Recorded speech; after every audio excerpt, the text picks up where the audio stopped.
You know, I've seen a surprising amount of people consider 2017 a weak year for movies, and I guess I kind of see why.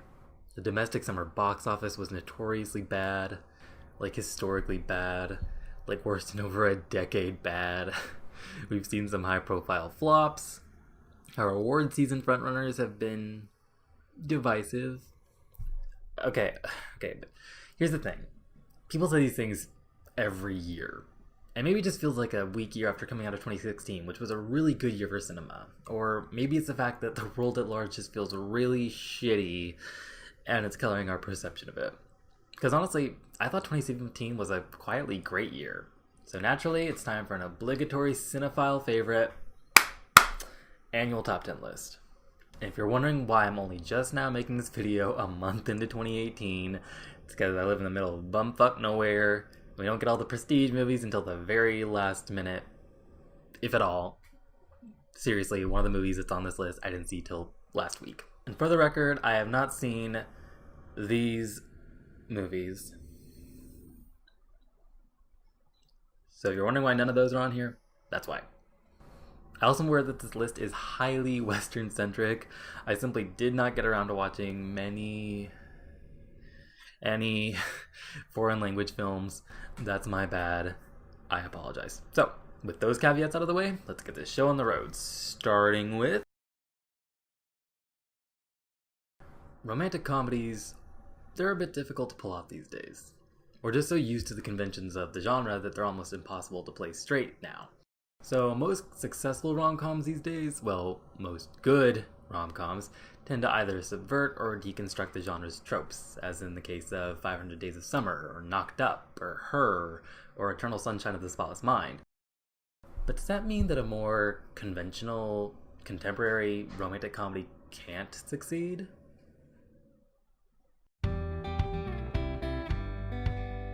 On a purely structural level, The Big Sick doesn't do much to shake up anything about the rom-com formula. We have a meet cute, we have a big secret, misunderstanding that risks ruining the relationship. Will they or won't they make it through this conflict? The stakes. All the major beats are there, but it's in the details where the movie is really interesting. First of all, we actually don't spend a ton of time with our lovebirds as a couple, since one of them is in a medically induced coma for a good chunk of the movie. Instead, a lot of the movie is devoted to learning about the families of the two of them. And on the topic of family, what makes the movie really fresh is its perspective, that of a Pakistani American brought up in a Muslim household. Hey, you can't look like you and yell white girl. It's okay. We hate terrorists. Not only is this not a perspective you see often in a genre dominated by white characters, it also gives a freshness to a lot of the jokes and some surprising emotionality in his struggle. And I like that. The truth is out there. Oh look, another romantic comedy. This was such a good little film, deserved way more attention than it got. Speaking of unique perspectives, we don't often get rom-coms focusing on couples well into their marriages. Although I'm on the fence as to how, funny this movie is. I guess it has some gags, but it's mostly just charming rather than, funny. So you're screwing your wife now? As if. But there is a lot of emotive heft to it. Deborah Winger and Tracy Letts imbue their characters with a lot of flawed humanity that makes them sympathetic even when they are so frustrating. One of the best parts though is the operatic score throughout, which just really helps underscore the absurdity of these characters' decision-making abilities. And the ending is just all kinds of fucked up and perfect, and I just dug the hell out of it. If you haven't seen it, or hell, if you haven't even heard of it, go watch it. You won't be disappointed.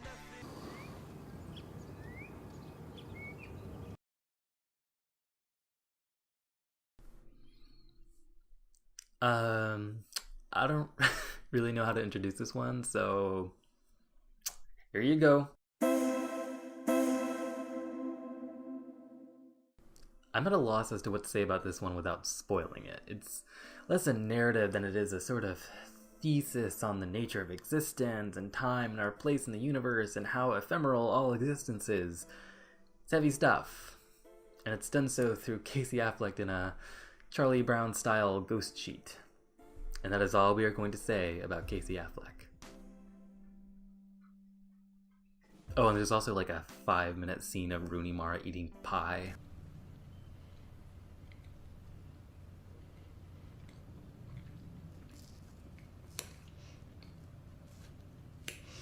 Are you hooked yet? Are ya? Admittedly, it's a tough sell, but if you're willing to give it a chance, it's an immensely rewarding experience on both the cerebral and cinematic level.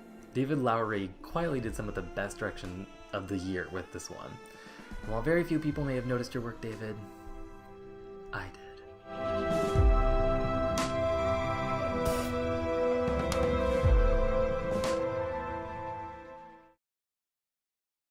There was a lot of buzz about this movie from critics, and I try to avoid that as best as I can these days, because usually it results in my disappointment. And while I would obviously hesitate to call it the best movie of the year, hence its placement on this list, I can't argue with the critics.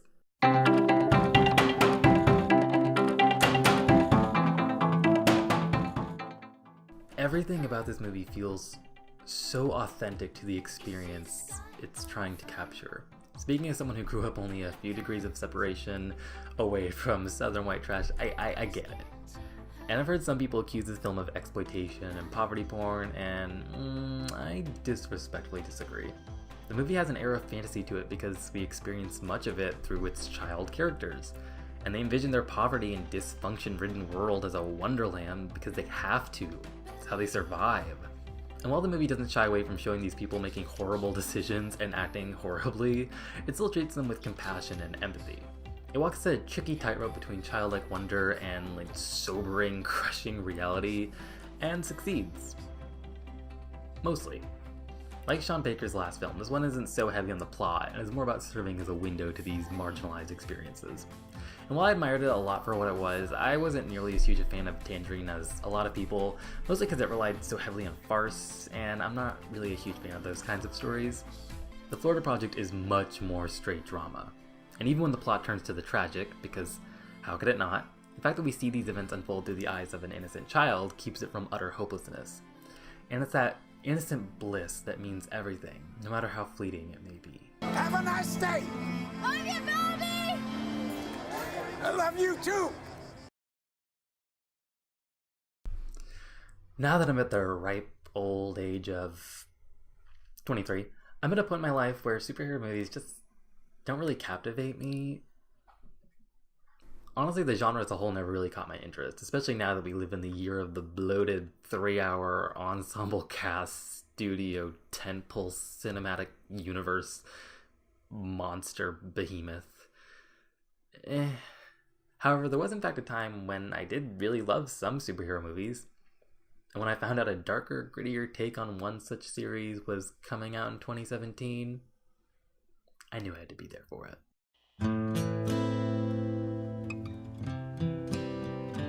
Watching Logan was such a surreal experience on a few levels. There was a sadness in knowing that this would be Hugh Jackman's final film for his Wolverine. It made me realize how much I miss these films and these characters after pretty much saying deuces following The Last Stand. But most importantly, Logan, along with Deadpool, seems like a serious game changer for what superheroes could be, how much room the genre has to grow and change. So the fact that the filmmakers decided to take Hugh Jackman's Wolverine and turn his last film into a dark, violent neo-western is such a ballsy move, and it's one that pays off so well. But as is the case with a lot of the films on this list, what really makes Logan work is that it has some real pathos and emotional resonance to it. At its core, it's a story about family and the lengths we are willing to go to protect them. It's a fantastic movie, a beautiful swan song for Hugh Jackman's Wolverine, and I am so happy that this got nominated for Best Adapted Screenplay. Here's hoping this is a sign of things to come for superhero movies. Take Note Studios. I would find a way. Of all the movie genres and subgenres, the biopic tends to be one of the more staid. And by that I of course mean they're just usually, well, boring.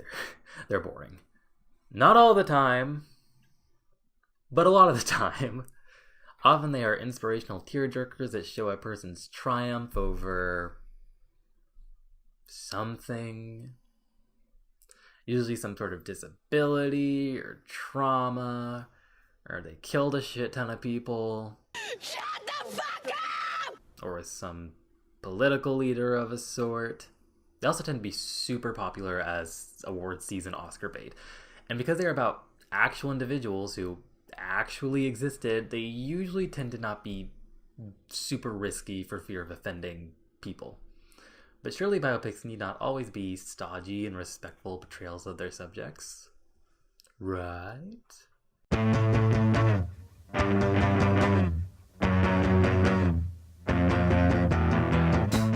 Frankly, I'm not sure how one could possibly make a stodgy and respectful movie about Tonya Harding, of all people. No, this movie had the opposite biopic problem of devolving into lifetime quality schlock. So I'm happy to say that neither is the case here. This movie was a thrill. Margot Robbie finally has a role meaty enough to really dig into, and she makes the most of it. Suck my dick. And while I'm not totally sure what part of Oregon that accent hails from, I'm just saying it works. As Allison Janney's outstanding, as usual. Can't think of a role more tailor-made to her than this one. She takes this character who is so awful, it makes her oddly likable. You two fucked yet? The ice skating scenes are thrilling to watch, the editing is great, the script is smart with its constant breaking of the fourth wall. I never did this. And yet, most surprising and rewarding is that there's some real pathos to the story. Really, the least interesting part of the movie is the actual incident in question. That incident being the knee bashing, which Tonya would like you to know she definitely did not do. What kind of friggin' person bashes in their friend's knee? Who would do that to a friend?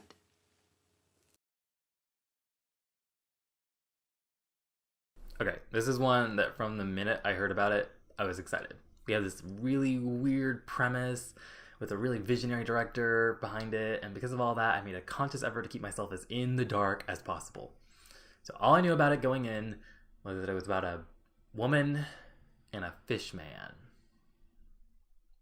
Fucking.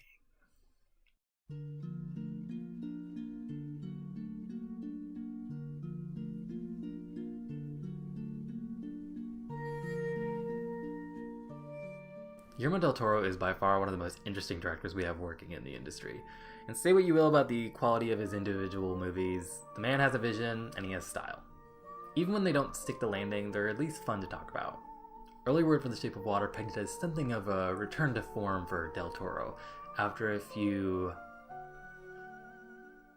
misses. Inspired by his love of Hollywood monster movies, the premise is basically, hey, what if instead of the creature of the Black Lagoon trying to kill the girl, he falls in love with her instead? And at 6, I was watching Creature from the Black Lagoon on TV. There is a similarity between the creature and the creature swims underneath Julie Adams, and I just thought, what a great love story. I was 6. I thought, I'm sure it's going to end well.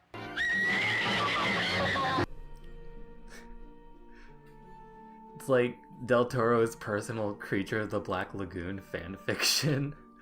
Okay, there is more to it than interspecies romance, because while the core of the story is the central romance and it being threatened by outside forces, it's also Del Toro's personal love letter to cinema as a whole, and the film is filled with lots of these odes and homages to classic Hollywood.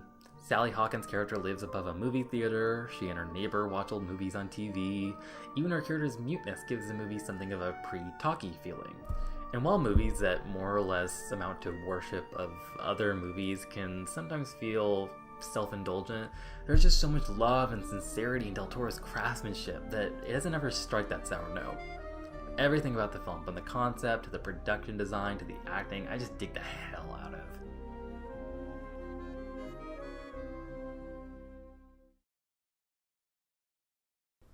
I had some high hopes going into this one. Blade Runner is a classic of science fiction and still holds up. It's a damn good movie. When I found out Denis Villeneuve was directing, that guy who made the best movie of 2016, no, I'm not biased, I was even more hyped. But when you take a really beloved nerd property and try to make a sequel to it decades later, things can go wrong. Yet to my utter amazement, this was the rare film that actually exceeded my expectations. It even, dare I say, eclipses the original? Okay, can we talk about what a technical marvel this film is? Denis has gone on record saying they made a concentrated effort to use as little CGI as possible, instead opting for practical effects and miniatures, and damn does it pay off. And the sound design, that booming Hans Zimmer score which perfectly punctuates every scene. Seeing this film in a theater felt like an essential film-going experience. Having this strange, beautiful, terrifying world on a big-ass screen, hearing it in glorious surround sound, it was so awe-inspiring that I had to experience it twice. Kinda bummed out I didn't go a third time, honestly. But no film, no matter how great looking, can amount to much unless the story delivers. And hell yes it does. Blade Runner 2049 is the rare sequel to a classic that not only remains true to the spirit of its predecessor, but does so while going in a completely different direction narratively. Ahem. It's still deeply indebted to the noir genre and deals with the same themes of what makes us human, like the original, but it also wears its heart on its sleeve much more. I like that. And how did we reward this movie?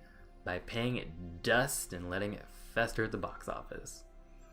You know, in hindsight, it isn't surprising at all, but it is disappointing. Once again, Blade Runner, you deserve so much better.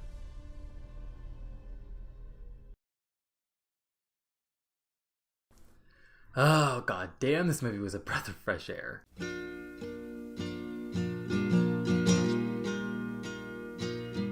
And I honestly don't have that much to say about this one. It was just a great movie. Throughout watching it, I was reminded of Ghost World, another coming-of-age comedy drama about teenage girls, and a movie that I also really love. But whereas Ghost World has a deeply cynical worldview, Lady Bird is just so sincere. Like, this movie has so much heart, and it's so feel-good. Nothing about this film feels inauthentic to the teenage experience. What I really love about the film is that the character dynamics, they aren't so predictable. Particularly the mother-daughter relationship. Instead of just having this like constant belligerence between them, we see them cry together, fight like dogs, and then bond over dresses, usually within the span of like 5 minutes. Not tired. You were dragging your feet. You are so infuriating. Please stop yelling. I'm not yelling. Oh, it's perfect. Do you love it? 2017 was a tumultuous year for many reasons.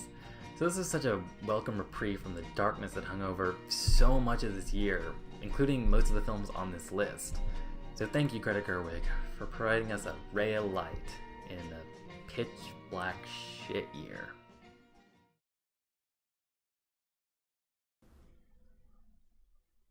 Oh come on, you all had to have seen this coming.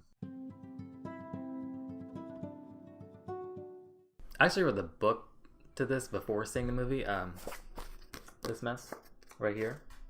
And as is often the case in those situations, I tried to keep my expectations somewhat tempered, because the book just bitch slapped my heart like no other. Just went ham on it, no chill, just curb stomp that fucker. Oh, my heart! My heart hurts because I fell out of love! And now I have to die! Ah! And a lot of the emotional resonance of the book can be chalked up to the quality of the prose, but also the inherent internality that you only get when reading a novel. Passages reflecting on the nature of desire and intimacy and the queer male experience, that's all gone when you adapt something to screen, and instead you have to find some way to communicate those same thoughts and feelings visually. It's really fucking difficult. So that, combined with intimidatingly high Rotten Tomatoes and Metacritic scores, I was nervous I'd be disappointed. But who was I kidding? It was great. And while yes, obviously some things are lost in adaptation, it is still the same story. Mostly. Armie Hammer finally gets a role he deserves, although pointedly not the Oscar nod he deserves. Hashtag justice for Armie. Hashtag Hammerhead forever. Hashtag the Armie Army. Timothy Chalamet is a revelation. Chalamet, whatever. The movie does this great job of capturing their sexual tension in very subtle ways, and a lot of it is left up to the performances rather than ogling, gazy camera shots. I like the way you say things. I don't know why you're always putting yourself down, though. So you won't, I guess? You really that afraid of what I think?